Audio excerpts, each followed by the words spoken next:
selamat pagi Bapak Ibu yang terkasih dalam nama Tuhan Yesus Kristus. Kita bersyukur kepada Tuhan, kita boleh beribadah walau secara online, tapi itu tidak mengurangi rasa syukur kita, karena selama 1 minggu lamanya Tuhan sudah memberkati kita, Tuhan sudah menolong kita, Tuhan sudah bersama-sama dengan kita. Pada pagi hari ini, mari kita mempersiapkan hati kita Bapak Ibu, mari kita masuk hadirat Tuhan.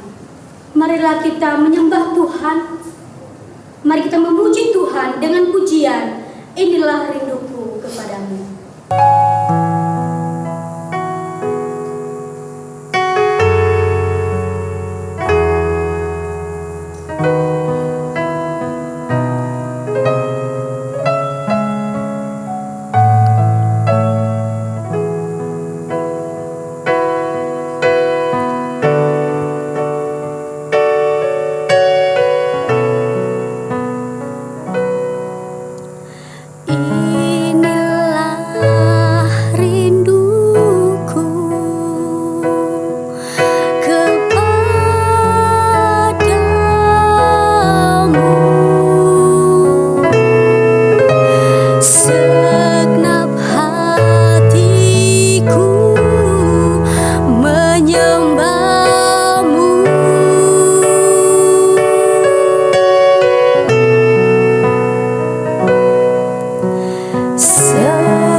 Mari kita berdiri.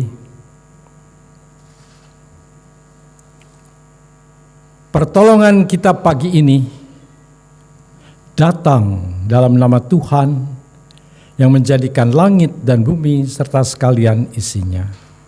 Ia yang memeliharakan kesetiaannya sampai selama-lamanya, dan Ia tidak pernah meninggalkan kita perbuatan tangannya. Turunlah atas saudara-saudara semua kasih karunia dari Allah Bapa, damai sejahtera dari Yesus Kristus di dalam Roh Kudus.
Bapa, kami bersyukur di hadapan Tuhan pada pagi hari ini. Engkau sudah memberkati kami Tuhan, Engkau sudah menolong kami 1 minggu lamanya. Tuhan telah bersama-sama pada kami sehingga hari ini Tuhan kami boleh beribadah, boleh bersekutu di hadapan Tuhan pada pagi hari ini. Terima kasih Tuhan, terima kasih Yesus. Inilah ibadah kami. Dari awal pertengahan hingga kami akhiri ibadah ini Tuhan, biarlah Engkau yang bersama-sama pada kami. Biarlah Tuhan yang memberikan Roh Kudus-Mu bagi kami semua Tuhan. Biarlah ibadah kami hanya boleh berkenan di hadapan Tuhan. Tuhan, 1 minggu lamanya kami banyak berbuat dosa di hadapan Tuhan, pelanggaran yang tidak Engkau senangi dalam hidup kami Tuhan. Kami memohon Tuhan, biarlah urapan Roh Kudus-Mu, biarlah Engkau yang menyucikan kami, melayakkan kami Tuhan, sehingga kami pada pagi hari ini boleh layak, boleh disucikan oleh kuasa-Mu. Terima kasih Tuhan, terima kasih. Inilah ibadah kami serahkan semua di tangan Tuhan. Di dalam nama Tuhan Yesus kami sudah berdoa dan bersyukur, haleluya, amin. Saat ini kita mempersiapkan hati kita untuk mendengarkan firman Tuhan, sebab ada tertulis, firman itu telah menjadi manusia dan diam di antara kita, dan kita telah melihat kemuliaannya, yaitu kemuliaan yang diberikan kepadanya sebagai anak tunggal Bapa, penuh kasih karunia dan kebenaran. Yohanes pasal 1 ayat 14. Mari kita memuji Tuhan dengan pujian firman menjadi manusia.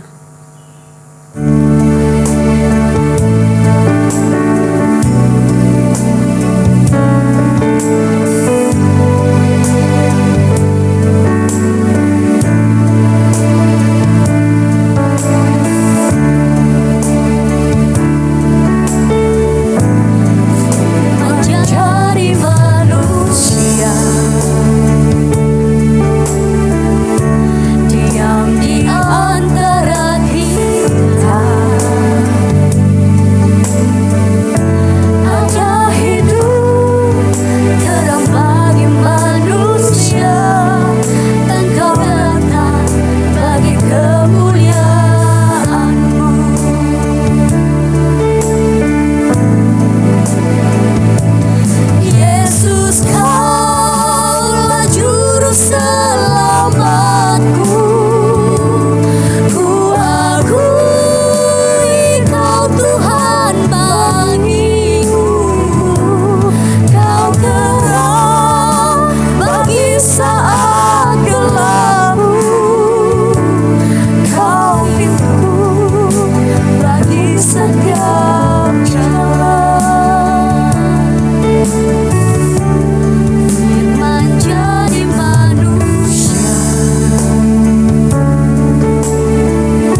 Shalom Bapak Ibu.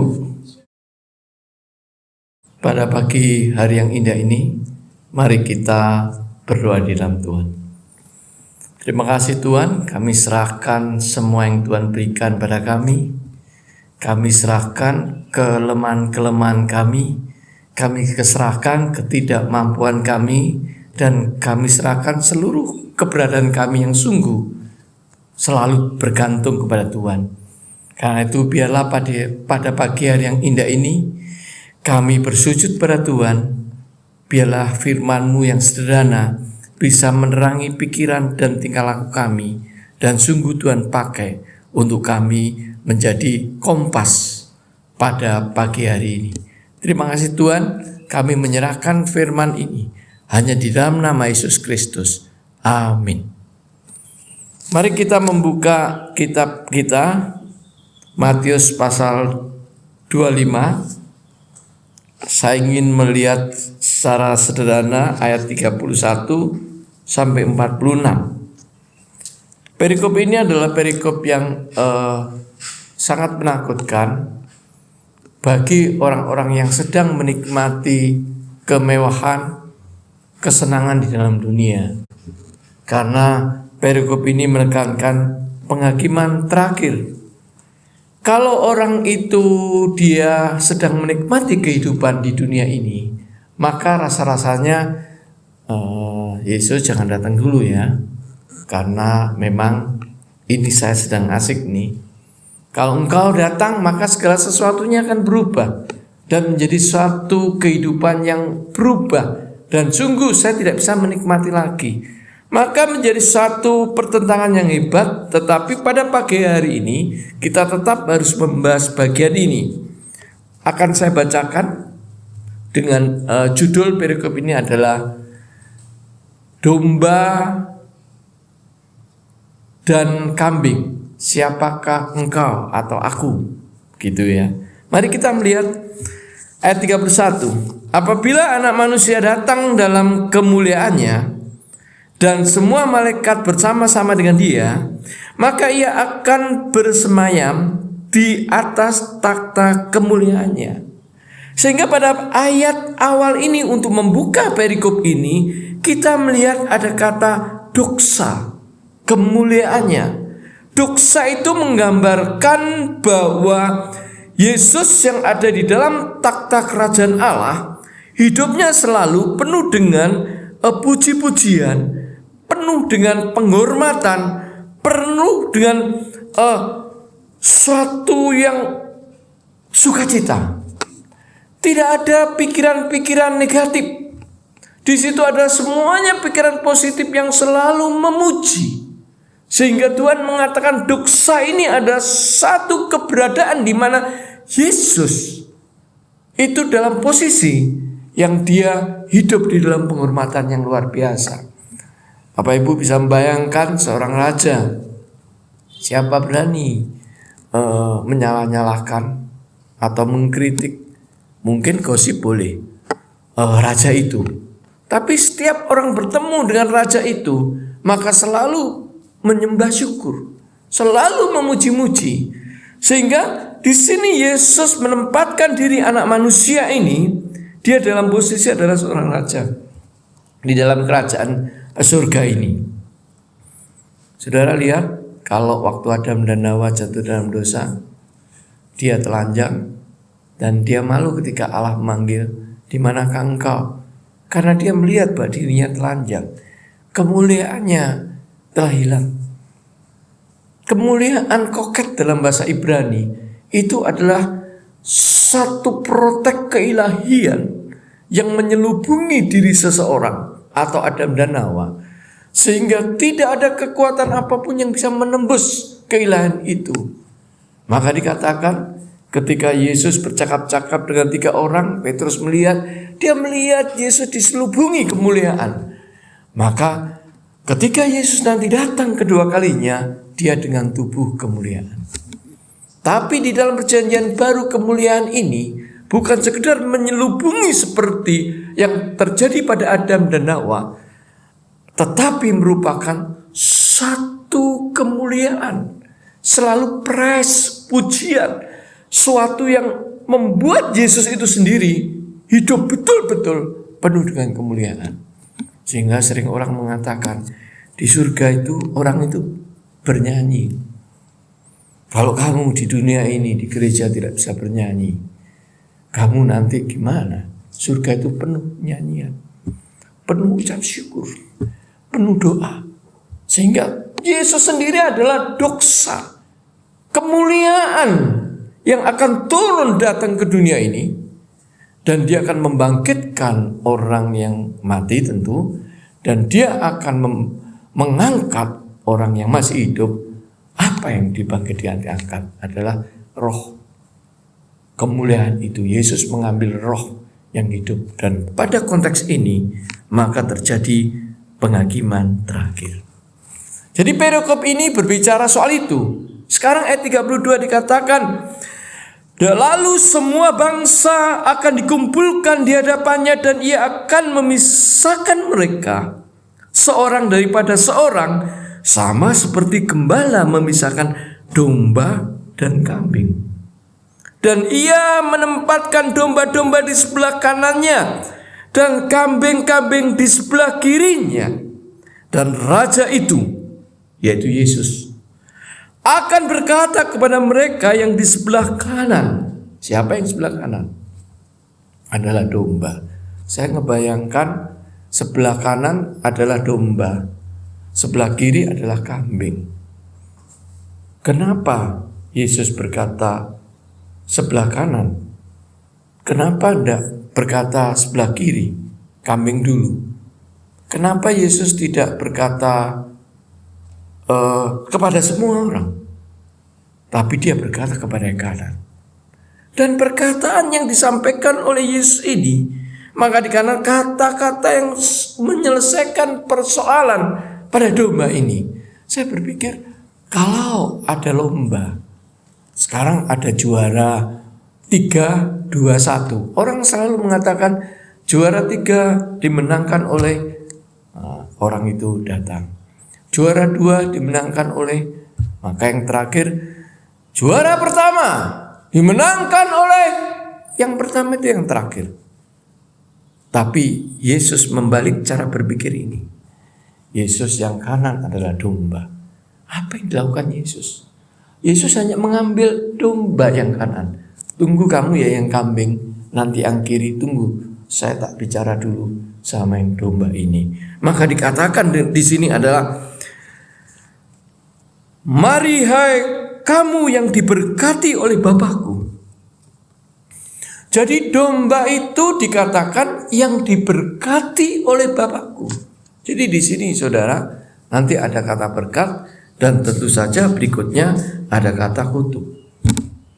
Jadi sehingga dikatakan, mari hai kamu yang diberkati oleh Bapakku. Berkat itu artinya adalah intensif, terus menerus, dan tidak pernah berhenti. Seringkali saya memberi contoh yang sederhana. Jikalau kita ini ada satu keran yang mengucur air yang deras.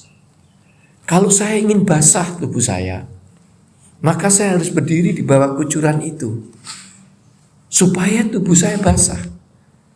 Tapi kalau saya tidak mau basah, saya harus menghindar dari kucuran itu. Dan berkat itu ibarat air keran yang mengucur tidak pernah berhenti dan intensif terus menerus di suatu tempat. Dan jika engkau ingin diberkati oleh Tuhan, maka engkau harus berdiri di bawah kucuran air itu. Tetapi jika engkau tidak mau diberkati oleh Tuhan, maka engkau harus pergi dari kucuran air itu. Dan engkau pergi, maka tubuhmu tidak kena air dan hidupmu tidak diberkati. Berkat itu sebuah pilihan, dan domba ini memilih untuk diberkati. Sehingga dia mengatakan dengan jelas, mari hai kamu yang diberkati oleh Bapakku. Domba ini diberkati.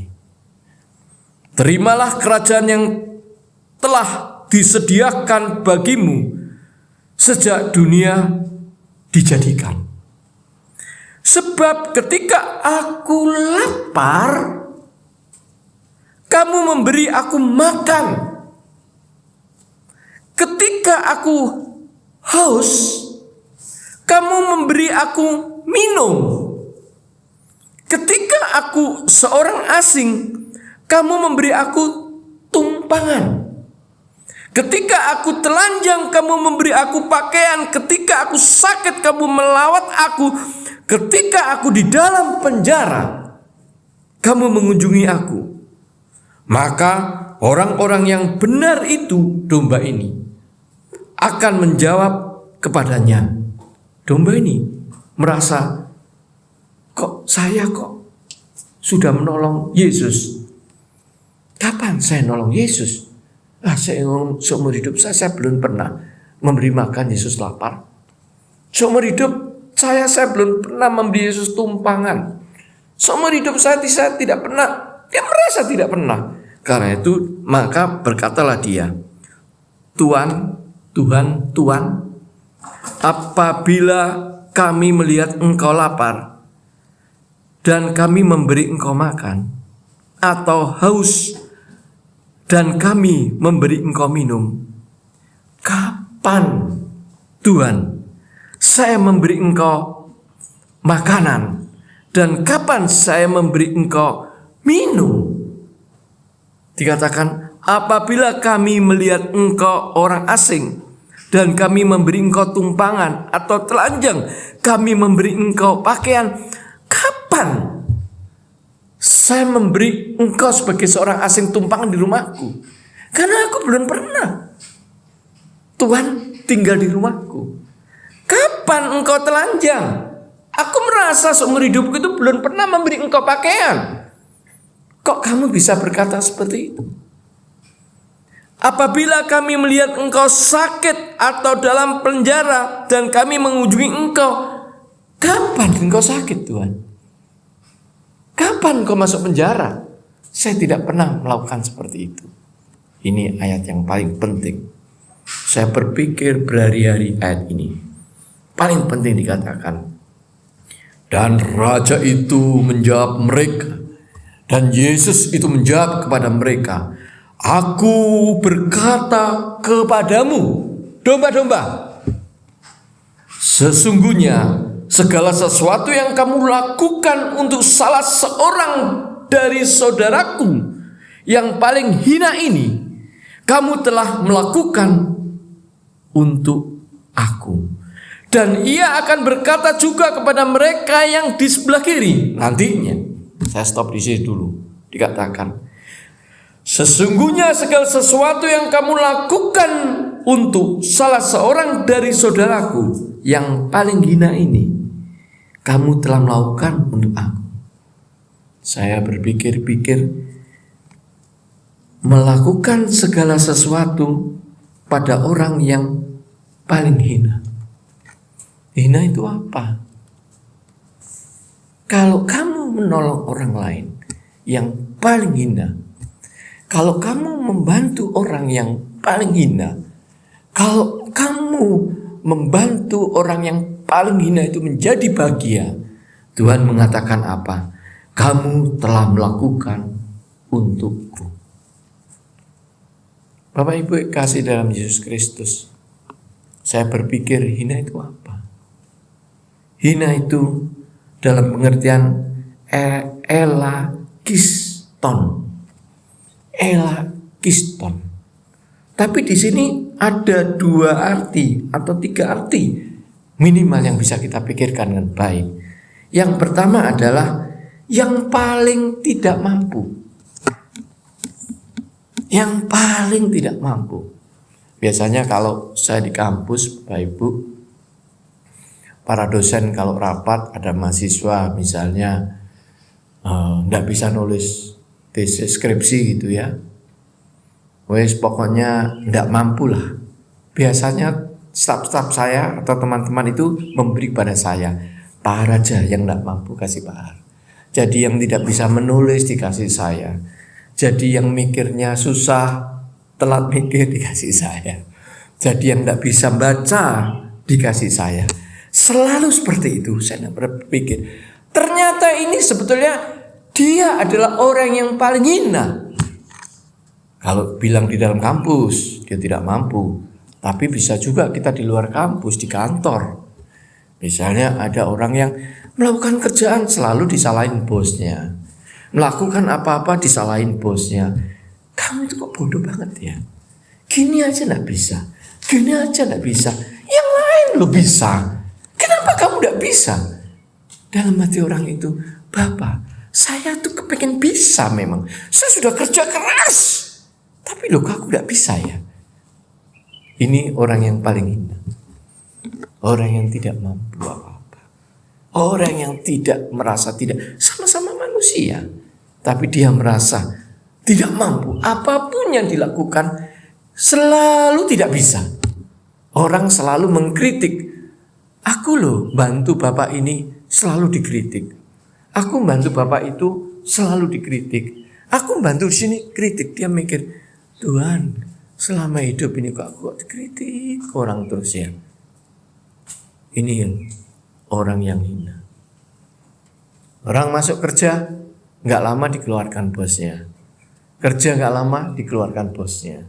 Nggak lama dikeluarkan bosnya. Tapi dia udah bekerja keras nih, bukan karena mencuri ya, bukan karena mencuri, merampok, pasti dikeluarkan. Itu bukan orang yang hina. Tapi ini orang yang sungguh-sungguh kerja keras, selalu dikeluarkan bosnya. Ini adalah orang yang paling hina. Arti yang kedua, hina. Hina itu adalah orang yang paling rendah kedudukannya, pangkat atau martabatnya.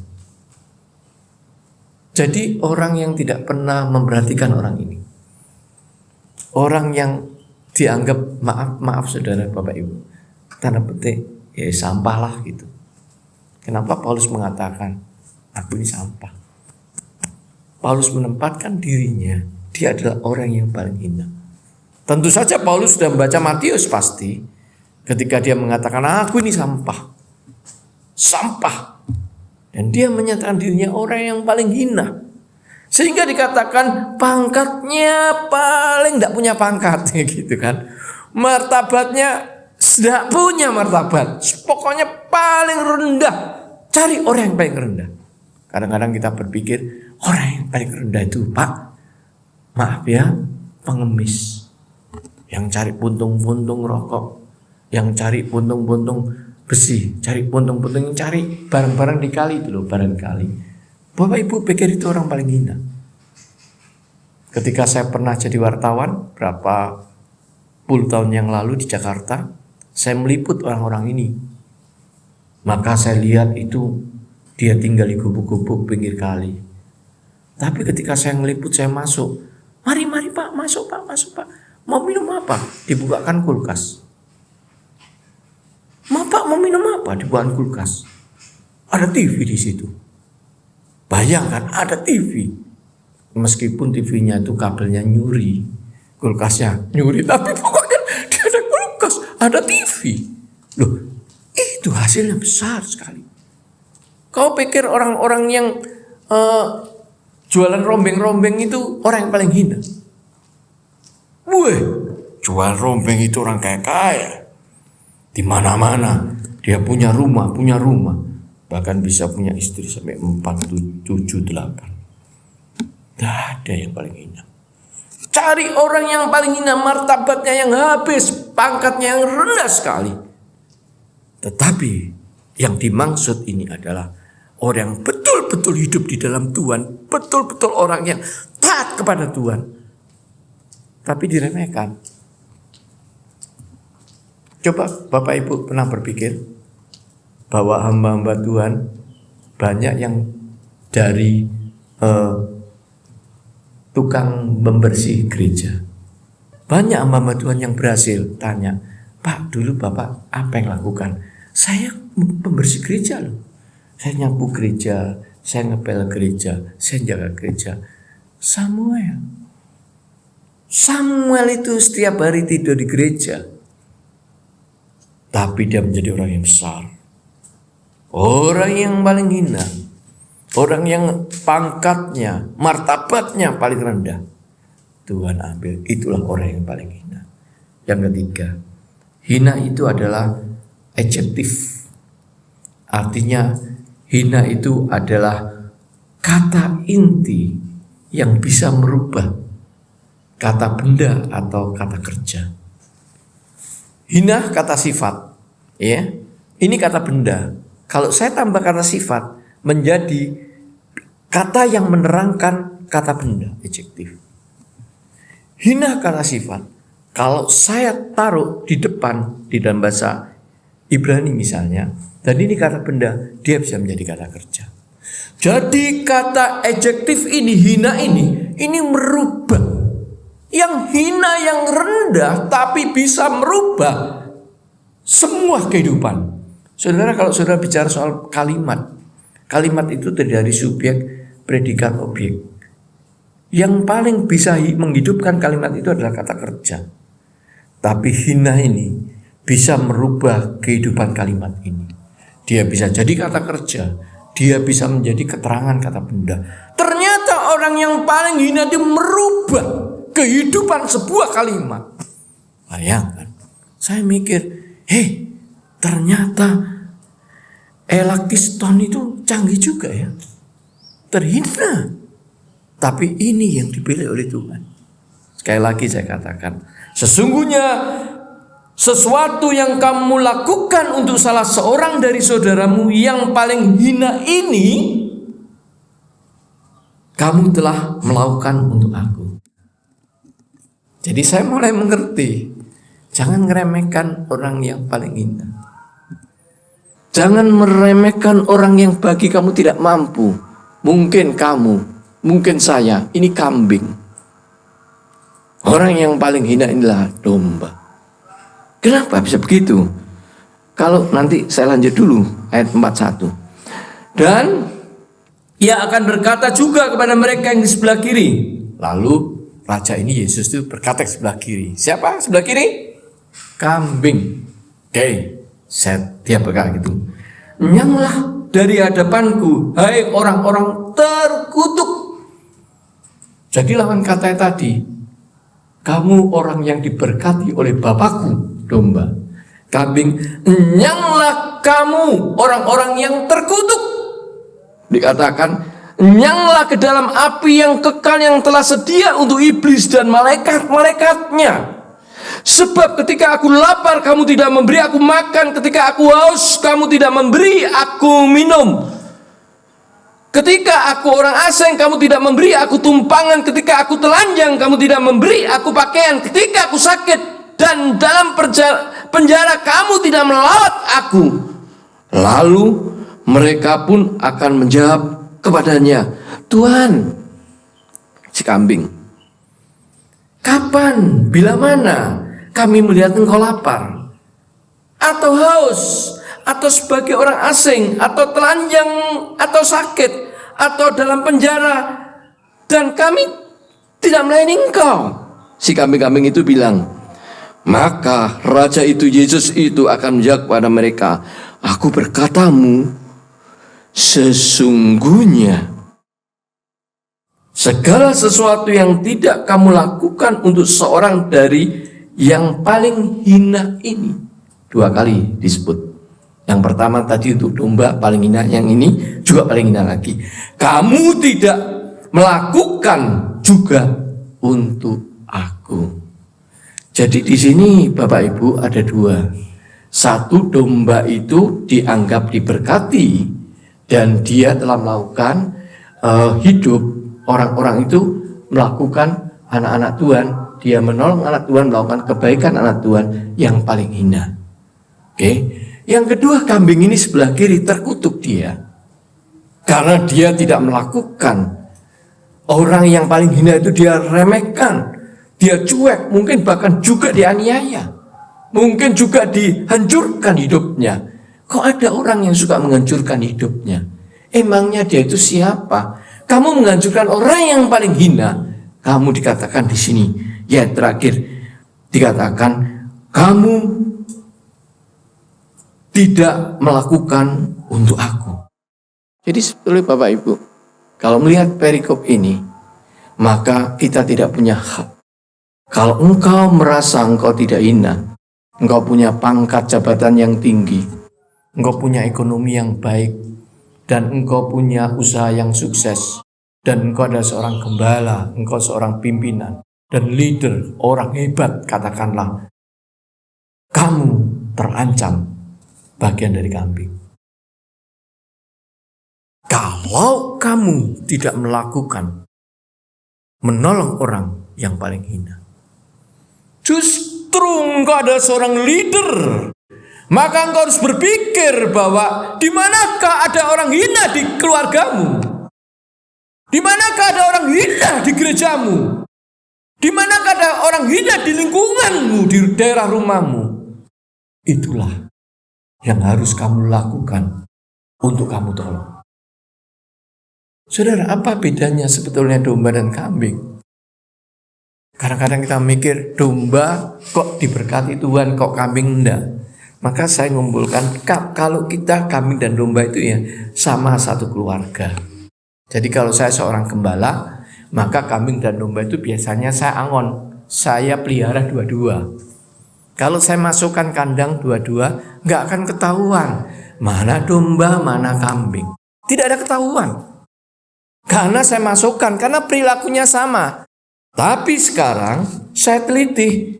Sana saya gembala, saya harus tahu mana itu domba, mana itu kambing. Maka ketemu ada 6 perbedaan. Mari kita lihat sebentar. Kalau domba itu dia punya 54 kromosom. Kambing mempunyai 60 buah kromosom. Artinya kambing lebih kuat daripada domba. Meskipun bedanya cuma 6 kromosom, tapi dia fungsinya lebih hebat, lebih kuat. Kalau domba selalu ekornya mengembang, lalu menggantung, ekornya itu menggantung domba. Kambing itu ekornya ke atas. Saya tidak bilang karena ke atas dia jadi sombong, orang tidak bisa gitulah. Itu kan tidak, saya ngomong gitu.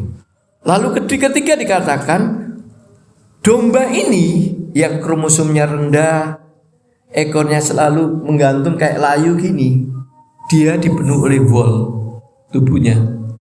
Tubuhnya penuh dengan wol. Tapi kalau kambing dipenuhi dengan rambut-rambut pendek. Kalau kamu ambil, kamu kulitin kambing dan satu kamu kulitin domba, maka dikatakan yang paling mahal domba. Kamu punya wol loh. Kalau kamu musim dingin kamu pakai untuk pakaian, boleh itu. Ternyata yang menggantung, yang tidak meyakinkan itu, dia berharga di mata Tuhan. Lalu berikutnya yang keempat, perilakunya. Dia makan rumput, domba itu. Tapi kalau kambing ini cenderung makan daun. Sehingga kalau kamu lepas dia di kandangnya, kambing itu lari cari makan, semua lari terpisah. Bahkan dia ada kambing yang naik pohon dan dia makan daun-daun di pohon, di atas pohon. Dan kambing itu adalah mandiri dan dia aktif dan dia adalah hidupnya berpencar-pencar. Nah, saya tidak bilang itu menunjukkan egois kambing itu, karena dia merasa mandiri, dia mampu terus dia egois. Saya tidak bilang begitu, tetapi ada kecenderungan ke situ. Dia menyelamatkan diri, cari makan sendiri, ke naik pohon, naik apa segala macam. Dia aktif kambing itu. Kalau domba, saudara, dia tidak pergi kemana-mana.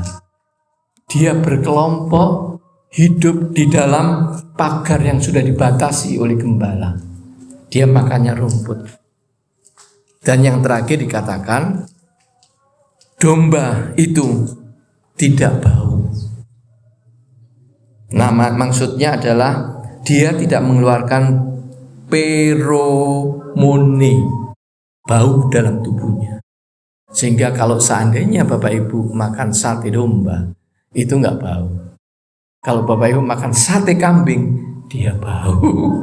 Karena itu masak kambing lebih sulit daripada masak domba.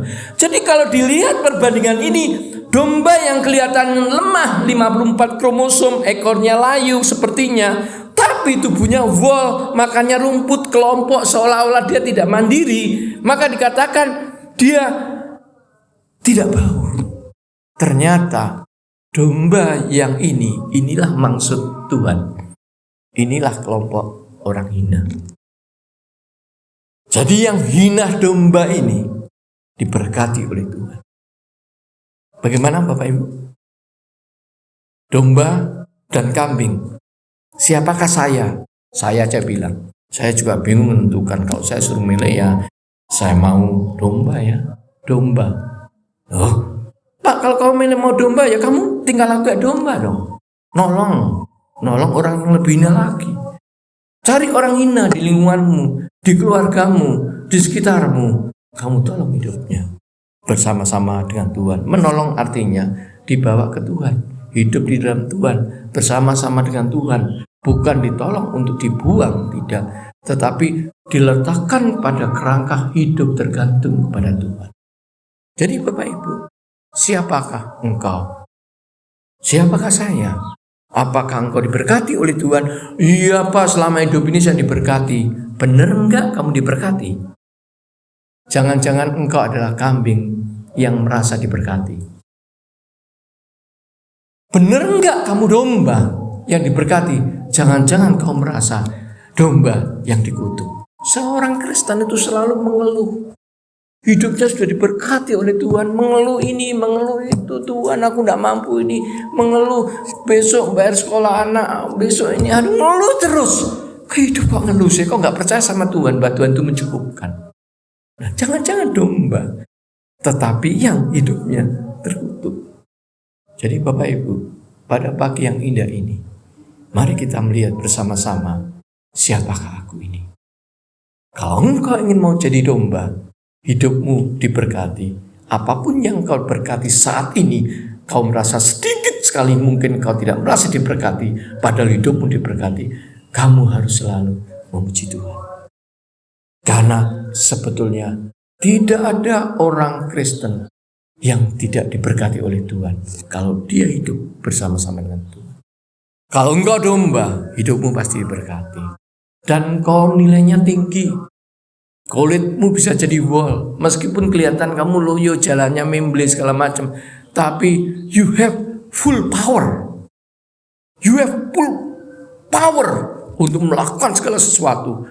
Yang kelihatan gagah perkasa itu, kambing itu, hidup cuma sebentar, terkutuk selesai. Sekarang masa pandemi ini, banyak orang hebat dipanggil Tuhan meninggal karena COVID. Kambingkah orang itu? Orang hebat. Kadang-kadang kita tanya, sayang ya, bapak ini hebat, begini. Kok cepat meninggal? Kambingkah orang itu? Dombakah orang itu? Siapakah saya? Mari kita merenung untuk pagi yang indah ini. Biarlah Bapak Ibu sendiri yang ambil keputusan. Kalau engkau mau jadi domba, jadilah domba. Seperti domba. Kalau engkau mau jadi kambing, ya jadi domba sajalah, jangan kambing gitu. Ya domba kita tarik, ayo jangan Pak, jangan ke kambing, domba saja sudah. Kita sama-sama jadi domba bersama-sama. Mari kita berdoa. Tuhan, terima kasih firman-Mu yang sederhana ini. Mohon Tuhan bukakan, biarlah Roh Kudus bekerja. Saudara-saudara kekasih dalam Tuhan, marilah kita bersama-sama untuk berdoa. Doalah di dalam hatimu masing-masing. Biarlah apa yang kau pikirkan pada pagi hari ini yang indah ini, biarlah engkau pulihkan hidupmu. Pilihlah. Firman Tuhan telah bekerja. Dan Tuhan bekerja terus dalam hidup kita. Maka siapakah aku ini? Apakah engkau mau jadi domba? Atau mau jadi kambing? Atau siapakah aku ini? Karena itu marilah saudara berdoa pada pagi yang indah ini. Berdoalah. Saya kasih waktu berdoa. Berdoalah dalam hatimu masing-masing. Bukakan pikiran. Doalah, minta pemulihan pada pagi yang indah ini. Supaya engkau dipulihkan pada Tuhan. Supaya engkau diletakkan pada posisi yang benar. Kalau Tuhan aku ini adalah seorang yang hina, yang tidak mampu apa-apa, biar Tuhan sendiri yang memampukan. Bukankah Tuhan mengatakan bahwa pencobaan tidak melebihi segala sesuatu daripada kita? Kalau melebihi sesuatu, Tuhan sendiri yang menyelesaikan hidup ini. Biarlah kita percaya Tuhan membimbing hidup kita. Saudara-saudara, terus berdoalah. Jangan berhenti, terus berdoalah. Jangan takut untuk berdoa. Pada pagi yang indah ini teruslah engkau berdoa, supaya Tuhan Roh Kudus bekerja dalam hidupmu, dan sungguh kau mengerti bahwa orang yang hina, dia adalah domba. Domba yang hina ini, dia dipakai Tuhan, sehingga dikatakan dia dipilih oleh Tuhan, dan dia masuk dalam kerajaan Allah. Tuhan mau ngambil orang-orang ini di dalam kerajaan Allah, di dalam surga, karena di mana tempat kamar-kamar sudah disiapkan oleh Tuhan untuk orang-orang ini. Mari saudara kekasih dalam Yesus Kristus, teruslah berdoa. Berdoalah. Engkau yang tidak berdoa, berdoalah. Jangan ragu-ragu untuk tidak berdoa. Berdoalah. Mintalah pada Tuhan pada pagi hari ini. Minta pemulihan. Ambil keputusan. Engkau menjadi apa yang kau inginkan. Terus saudara, jangan ragu-ragu, berdoalah. Terima kasih Tuhan. Biarlah kami yang tidak mampu ini, kami menyerahkan hidup kami sebagai seorang domba. Dan kami akan setia melihat, mencari orang yang hina. Meskipun kami hina, tetapi kami juga akan mencari orang-orang hina. Karena kau telah berjanji, kalau aku melakukan sesuatu yang terbaik untuk orang-orang yang hina, maka aku juga telah melakukan sesuatu untuk Yesus atau untuk Rajaku di surga. Biarlah Tuhanlah bantu kami untuk bisa melakukan ini. Mungkin kami tidak tahu bagaimana caranya. Biarlah Tuhan sendiri yang memampukan. Kami tidak mengerti harus bagaimana. Biar Tuhan sendiri yang memampukan. Biarlah Roh Kudus-Mu bekerja. Tolonglah kami Tuhan, sehingga kami mulai berpikir untuk keluarga kami, mulai merubah cara berpikir untuk diri kami. Kami mulai berpikir untuk lingkungan kami. Kami berpikir untuk di dalam gereja. Saling tolong membantu, tolong menolong. Sehingga biarlah kami semua domba-domba ini Tuhan pilih, dan memang Tuhan berjanji keselamatan kami semuanya untuk masuk di dalam surga. Terima kasih Tuhan. Kami serahkan pagi yang indah ini dalam nama Tuhan Yesus Kristus. Amin.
Shalom sidang jemaat yang dikasihi Tuhan, saya akan bacakan warta jemaat pada minggu ini. Kami atas nama majelis dan seluruh jemaat mengucapkan terima kasih atas pelayanan Bapak Haryanto, hamba Tuhan yang melayani firman Tuhan pada hari ini. Kiranya Tuhan memberkati. Yang kedua, kami ingatkan kembali kepada seluruh jemaat bahwa ibadah tatap muka akan diberlakukan kembali Minggu tanggal 3 Oktober 2021 jam 9 pagi. Ya. Ibadah minggu depan akan disertai perjamuan kudus. Harap jemaat dapat mempersiapkan diri. Kami mengulang kembali, ibadah tatap muka akan berlangsung minggu depan seperti biasa jam 9. Ya. Untuk ini jemaat bisa hadir lebih awal, bisa mempersiapkan diri untuk masuk dalam perjamuan tersebut. Minggu depan jemaat diberi kesempatan untuk memberikan persembahan persepuluhan. Persembahan. Hari ini jemaat diberi kesempatan untuk memberikan persembahan untuk pekerjaan Tuhan dan persembahan untuk pembangunan. Persembahan dapat dimasukkan pada amplop yang disediakan dan akan dikumpulkan oleh petugas gereja atau ditransfer atas nama melalui rekening atas nama Bapak Adrianus Iwan. Ya. Sebelum persembahan dijalankan, kita baca firman Tuhan dari 1 Tawarikh 29 ayat yang ke-14. Demikian, sebab siapakah aku ini dan siapakah bangsaku sehingga kami mampu memberikan persembahan sukarela seperti ini? Sebab daripadamulah segala-galanya dan dari tanganmu sendirilah persembahan yang kami berikan kepadamu. Mari kita berdoa untuk persembahan. Tuhan Allah Bapa kami yang di surga, kami mengucap syukur untuk pemeliharaan Tuhan selama sepekan ini. Kami boleh hidup sampai hari ini karena kemurahan Tuhan.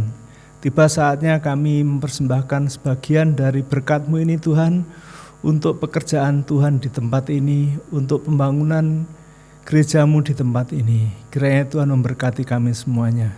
Terima kasih ya Tuhan, di dalam nama Tuhan Yesus kami berdoa dan bersyukur. Amin. Kita bernyanyi segala puji syukur. Ya.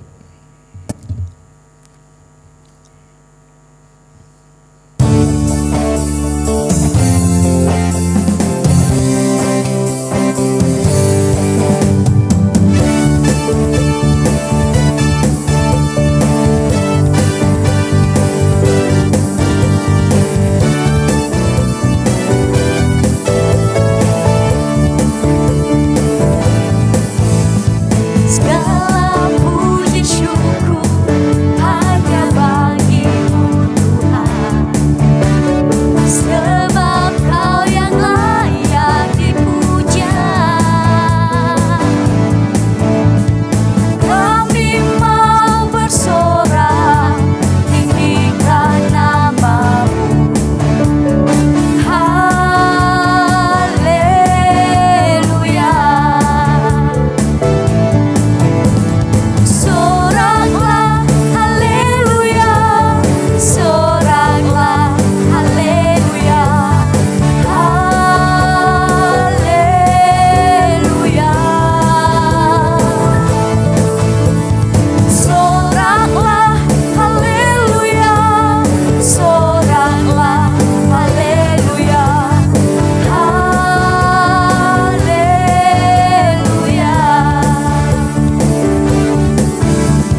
Tuhan Allah Bapa kami yang di surga, kami mengucap syukur, terima kasih kalau pada hari ini Kau beri kesempatan kepada kami untuk mendengarkan firman-Mu kembali. Biarlah firman-Mu yang sudah kami dengar pada hari ini boleh menguatkan kami, boleh mengingatkan kami bahwa segala sesuatu datangnya dari Tuhan, supaya kami boleh mengerjakannya di dalam takut akan Tuhan. Terima kasih ya Tuhan, kami menyerahkan hamba-Mu yang sudah menyampaikan kebenaran firman-Mu, kiranya Tuhan memberkati. Kami juga kesempatan hari ini menyerahkan seluruh jemaat-Mu. Biarlah Tuhan tetap melihara jemaat-Mu ini Tuhan dengan kasih sayang-Mu yang besar, supaya jemaat-Mu terpelihara sempurna, supaya mereka hidup di dalam kecukupan, hidup di dalam berkat Tuhan.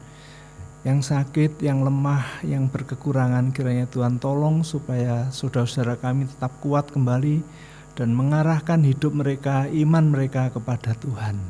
Kami juga pada kesempatan hari ini kami menyerahkan Tuhan untuk ibadah tatap muka yang akan berlangsung minggu depan. Kami mohon Kau menolong supaya segala sesuatunya boleh kami siapkan, supaya kemuliaan Tuhan terjadi di tempat ini.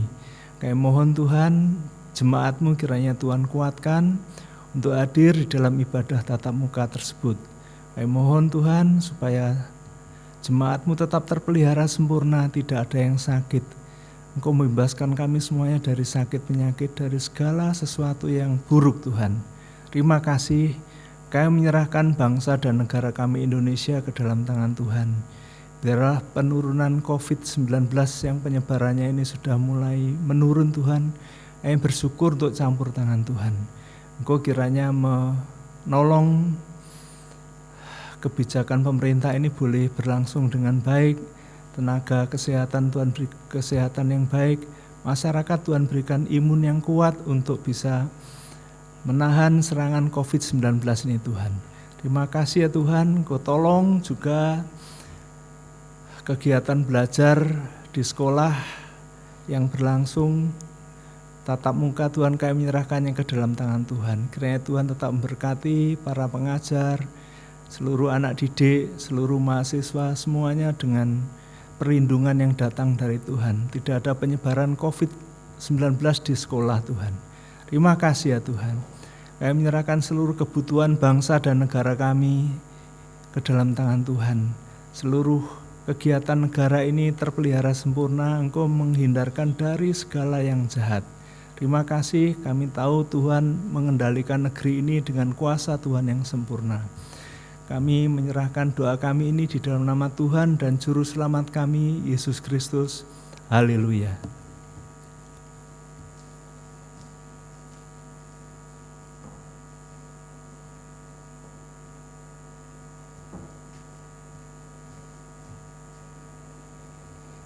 Mari kita berdiri. Arahkan pandanganmu kepada Tuhan. Tuhan memberkati engkau, Tuhan melindungi engkau, Tuhan menyinari engkau dengan wajah-Nya dan memberikan kepadamu kasih karunia-Nya. Tuhan menghadapkan wajah-Nya kepadamu, memberikan damai sejahtera. Amin. Bapa, terima kasih. Bapa, terima kasih. Bapa di dalam surga, ku berterima kasih. Amin.